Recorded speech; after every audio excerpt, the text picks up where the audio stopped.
پی ٹی آئی رونه په زما خپکیږي او که خوشحالي کی او اکثر خپم شي غصم شي بدردم راته ووي خو دا حقیقت دی چې علي امین ګنډاپور د پی ټی آئی چیف منسٹر نه دی علي امین ګنډاپور د آئی ایس آئی او د اسټابلیشمنټ چیف منسٹر دی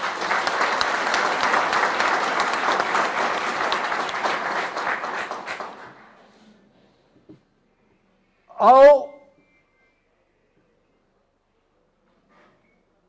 په دې حواله زما په خیال چې تش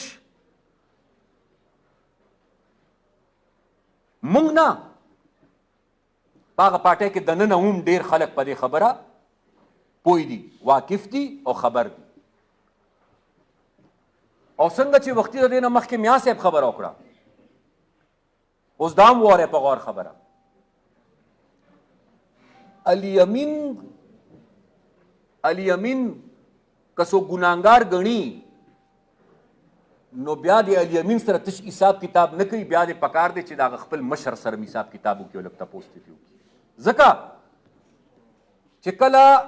اقتدار نه ته نوسي وې ایبسلوټلی ناٹ امریکی سازش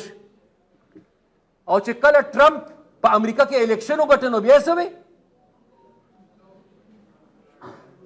بیا د پی ټی آئی ملګرو بیا وی چې ټرمپ راغی او ټرمپ به اوس عمران خان ازادوي داسې وه که نه او زمونږ بعضې ساده خلک وایي چې او یاره دا خو ډېره ټیک خبره کوي ډېره ټیک خبره کوي یاره دا خو رښتیا خبره ده موږ د امریکې د دې غلامۍ نه ډېر تنګ راغلي وو اول به ټرمپ راځي عمران خان به ازادوي او چې عمران خان ټرمپ ازاد کړي بیا به عمران خان راپاڅي او موږ به د امریکې د غلامۍ نه خلاصوي